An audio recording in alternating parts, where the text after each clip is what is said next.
La informació dels nostres fulls de càlcul pot ser molt valuosa i voldrem que terceres persones no la manipulin d'una forma indeguda.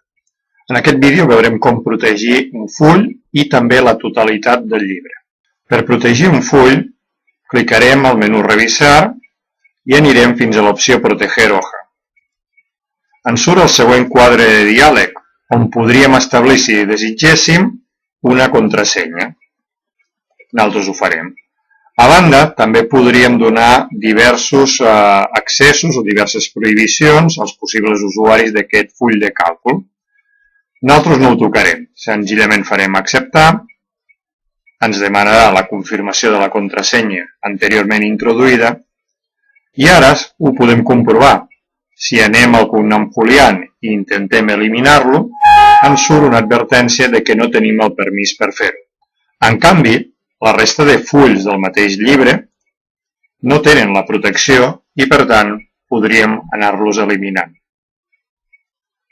Per treure la protecció, en el mateix menú Revisar, ara allò que era Proteger hoja s'ha convertit en una icona de Desproteger hoja.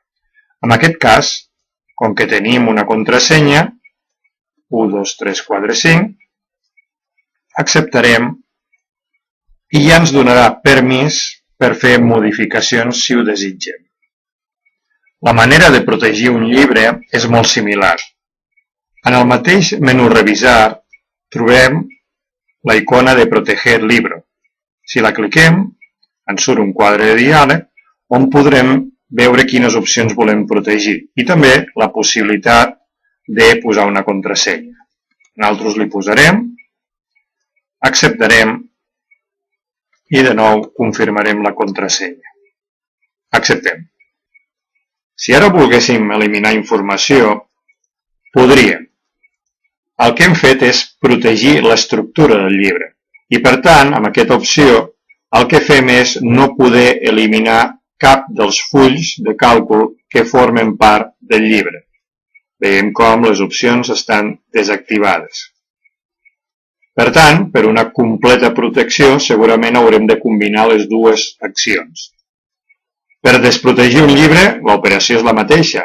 Se n'anem a Revisar, cliquem a Proteger libro, em demanarà la contrasenya, 1, 2, 3, 4, 5, acceptem, i ara podem comprovar que si volguéssim sí que podríem eliminar els diversos fulls de càlcul o alterar-ne l'ordre. Per tant, Proteger hoja i Proteger libro segurament són dues opcions que es complementen. I per cert, 1, 2, 3, 4, 5 no és una gran contrasenya.